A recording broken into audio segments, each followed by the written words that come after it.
issue of possible COVID-19 reinfections still being monitored and discussed by health officials.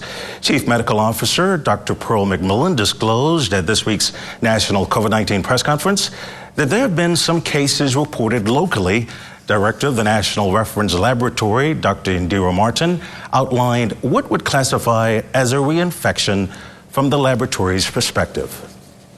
We did have one or two situations where persons who would have been previously infected would have actually passed the period and would have been reinfected.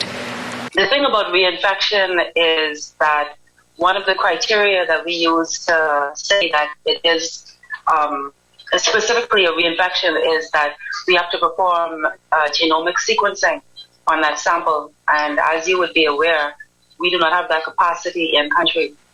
That being said, what we have done is set up a proactive approach to studying reinfections going forward so that those samples will be retained by the lab.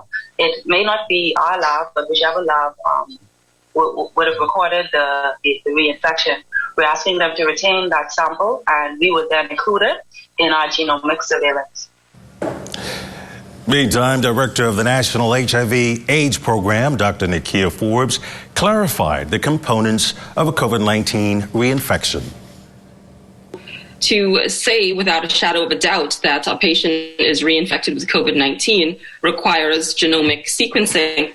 And the reason for that is because there are many other respiratory viruses that can present with similar features of COVID-19. And so there's actually a set criteria for how one would determine the patient has been reinfected. There has to be a certain period of time, at least 3 months that has passed by, and the strain has to be different. So we cannot confirm that at this time.